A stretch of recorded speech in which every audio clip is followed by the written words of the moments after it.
तुलसीदास जी का एक दोहा है, बड़े भाग्यवान तुम पावा। हम सब सौभाग्यशाली हैं कि हम मानव रूप में जन्मे, लेकिन ये सौभाग्य तब दुर्भाग्य में बदल जाता है जब मानव मानव के बीच भेद शुरू हो जाता है, जब मानव मानव के बीच अंतर किया जाने लगता है, जब एक मानव को ज्यादा अधिकार मिलते हैं और दूसरे मानव के अधिकार छीन लिए जाते हैं।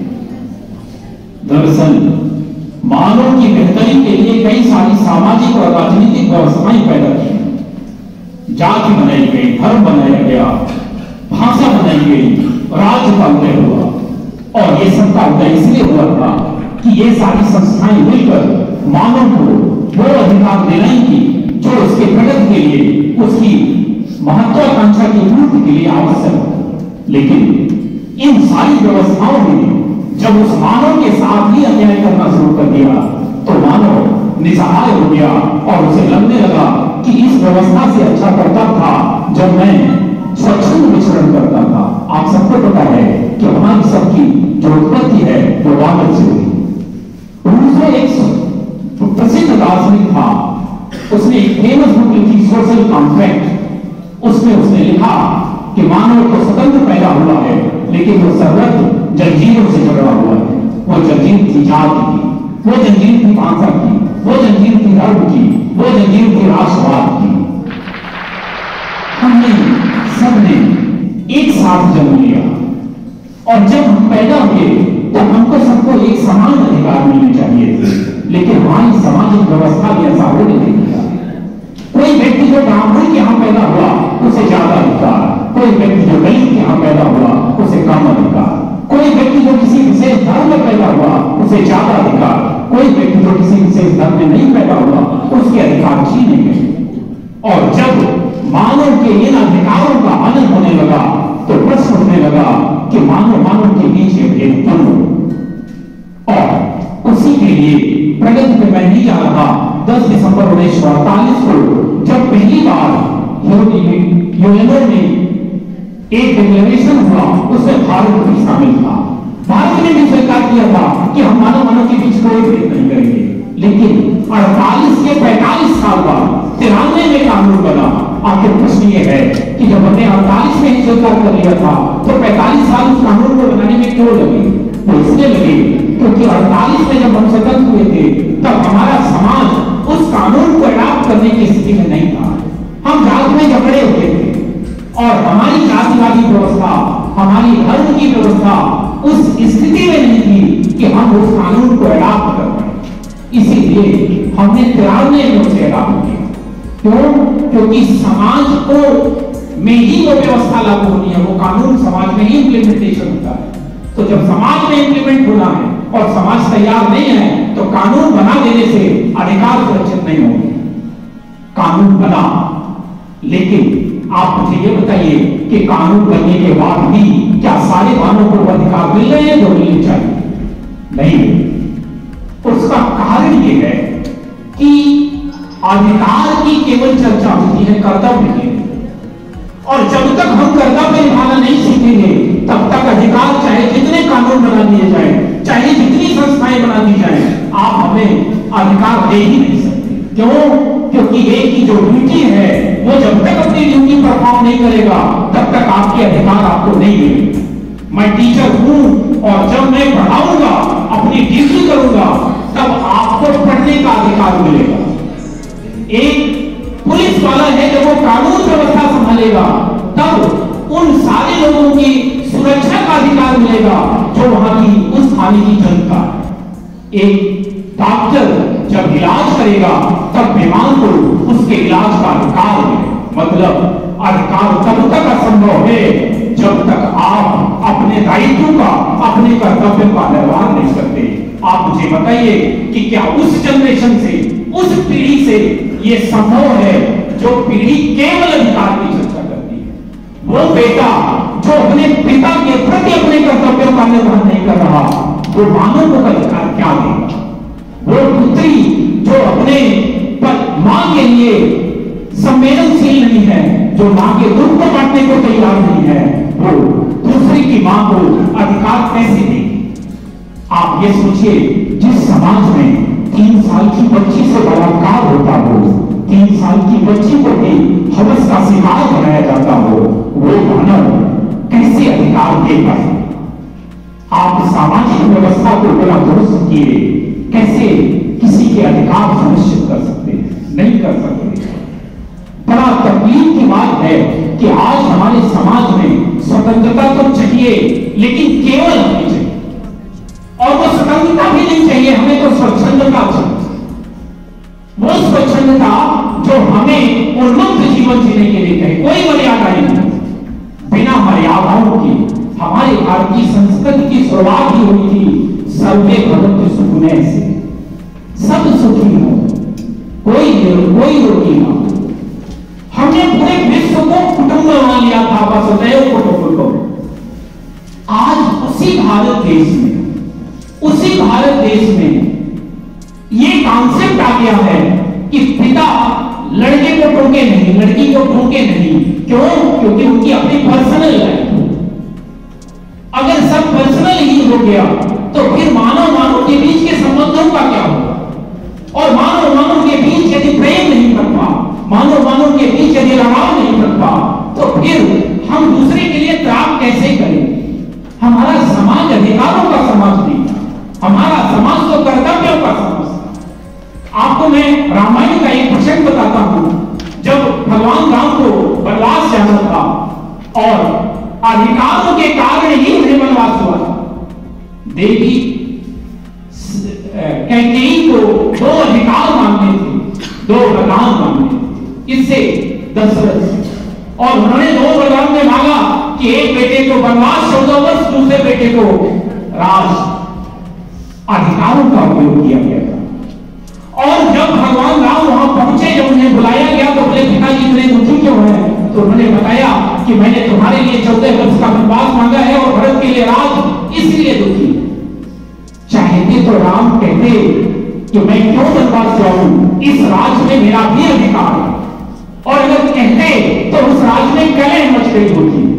लेकिन उन्होंने अधिकारों की चर्चा नहीं की, कर्तव्यों की चर्चा की।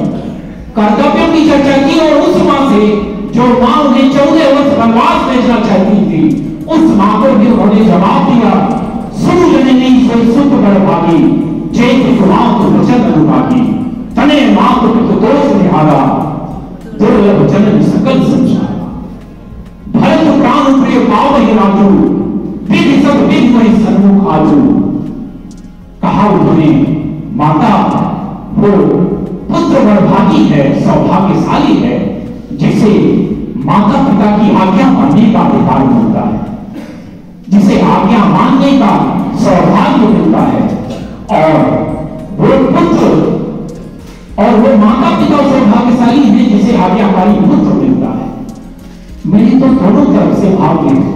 मेरा सबसे प्यारा भाई भरत राज्य पाएगा और मैं बन जाऊंगा जहां उन्हें ऋषि मुनियों की सेवा करने का सौभाग्य मिलेगा।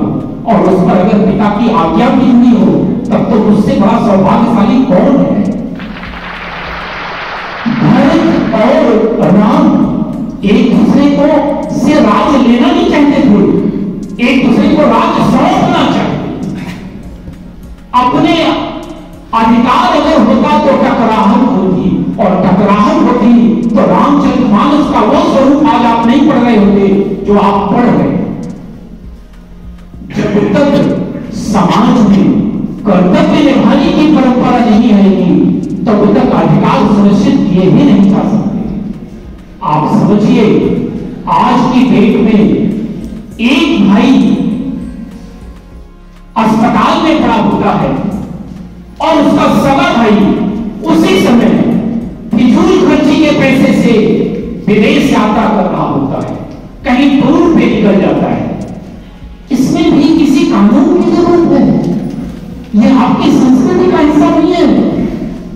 आप अगर अपने सगे भाई के लिए उसके इलाज, अपने फिजूल खर्ची के पैसे से उसके इलाज के लिए मदद नहीं कर सकते हैं, तो फिर कोई कानून आपको अधिकार नहीं दिला सकता, कोई कानून आपकी कोई मदद नहीं कर सकता।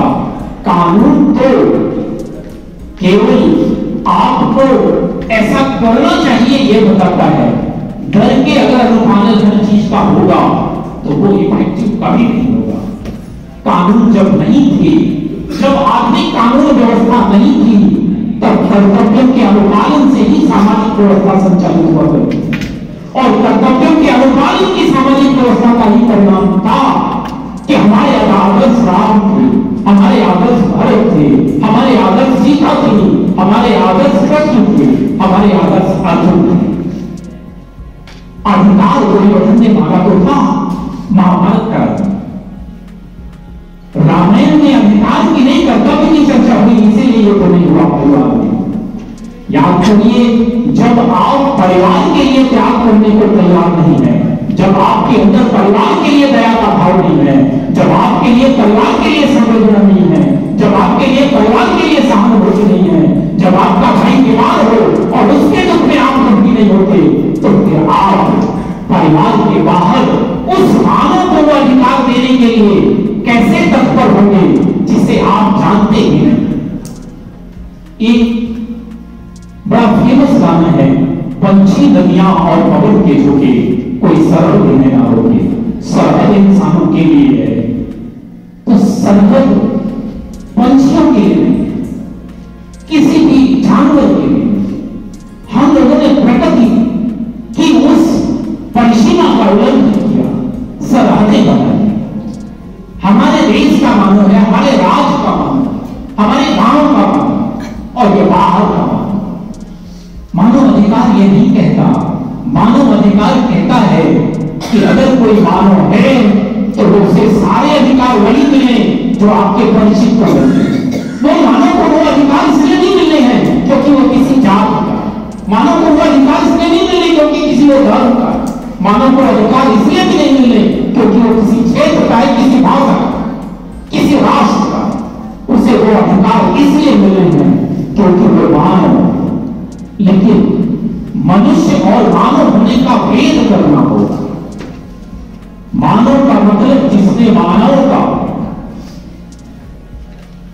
जिसने प्रेम हो, जिसने संवेदना, कोई ऐसा व्यक्ति जिसके जो है तो उसी आकृति का, जिस आकृति के सारे मनुष्य हैं, लेकिन उसके अंदर अगर केवल मानवता को रौंदने की प्रवृत्ति है तो उसे मानव अधिकार केवल दे देने से क्या इस समाज का कल्याण हो पाएगा?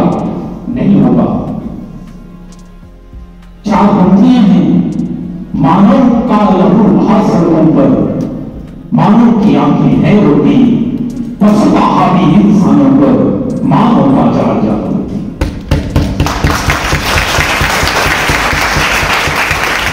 आप समझ जाइए, वही केवल और केवल अपराध जहां जाइए, मां के नाम पर, धर्म के नाम पर, जाति के नाम पर, क्षेत्र के नाम पर केवल और केवल दंगे हो रहे हैं। एक मानव दूसरे मानव का खून बहाने के लिए घूम रहा है, एक भाई दूसरे भाई की जान का प्यासा है। इस सामाजिक व्यवस्था में कोई भी कानून मानव अधिकार सबको प्रदान नहीं कर सकता। हमने परिवार की संरचना को खत्म कर दिया है। आधुनिक कानून व्यवस्था ने उस परिवार को खत्म कर दिया है जिस परिवार की नींव ही सहयोग पे थी, जिस परिवार की नींव ही प्रेम पर थी, जिस परिवार की नींव ही संवेदना पर। राम का वो परिवार ही था जहां सारे रिश्ते त्याग करने के लिए लड़ रहे थे, स्वार्थ के लिए नहीं। इस स्वार्थी समाज में जहां भाई भाई के बीच में एक फुट का विवाद जब कोर्ट में चल रहा है, एक फुट के लिए दोनों एक दूसरे का खून बहाने के लिए तैयार है, उस समाज में भाई भाई के बीच अगर इतनी दूरियां हैं तो फिर आप सोचो कि वो जो अपने भाई के लिए कोई त्याग करने को तैयार नहीं है, वो दूसरे मानव जो उसको जानता भी नहीं है उसे कुछ देने के लिए कैसे आ जाएगा? इसलिए अगर आप पर कानून का पालन कराना है, जो एक्ट आपका बना 1993 में, उसकी अपनी एक श्रृंखला। आपको बताया कि चार एक राजा हुआ करता था, पहले सारे राजा हुआ करते थे, ऐसे ही राजा था इंग्लैंड में, वो राजा अपने को छोड़कर बाकी सारे सबके अधिकार छीन लेता था। जब जो मन करता था वो काम करता था, जिसको मन पड़े जेल में डालता। लेकिन जब अन्याय बढ़ता है तो उसका प्रतिकार नहीं होता। पूरा विद्रोह हुआ तो 15 जून 1215 में एक ग्रेट चार्टर साइन हुआ, जिसे हम मैग्ना कार्टा के नाम से जानते हैं। और पहली बार वो हुआ जिसमें राजा को तो अधिकार पहले से थे, लेकिन उस प्रजा को भी अधिकार दिए गए जिस प्रजा को अधिकार मिलने चाहिए। आप मुझे बताइए, राज्य बना, राज इसलिए बना क्योंकि वो राजा जनता की भलाई के लिए काम करेगा। उसको अधिकार राजा को दिए क्यों गए? क्योंकि वो जनता की उन अधिकारों का उपयोग जनता की भलाई के लिए करेगा। इसलिए नहीं अधिकार दिए गए थे कि उस अधिकार के अहम में उसी प्रजा को वो प्रताड़ित करेगा जिस प्रजा ने उसे वो अधिकार दिलाई। लेकिन वो ऐसा हुआ। उस दिनों तक वो व्यवस्था ठीक चली, प्रजा को कुछ अधिकार मिले, लेकिन जब बाद के राजा आए तो फिर से वही स्थिति आ गई। और फिर 16 दिसंबर 1688 में इंग्लैंड में एक ग्लोरियस रिवॉल्यूशन हुई, गौरवपूर्ण काम। और फिर से जनता के अधिकार दिलाने के लिए जनता एकजुट हुई। और उसे गौरवपूर्ण इसलिए कहते हैं क्योंकि कोई उस पर खून खराबा नहीं हुआ और बिना खून खराबा के सत्ता परिवर्तन हो गया। और उसके बाद विश्व को एक नई अवधारणा मिली, हम राजतंत्र से लोकतंत्र में आ गए। उसके बाद 4 जुलाई 1776 को अमेरिका की जब स्वतंत्रता हुई तब जनता को अधिकार दिए गए। और उसके बाद फ्रांस की वो क्रांति हुई जिसका नारा ही था स्वतंत्रता, समता और भ्रातृत्व।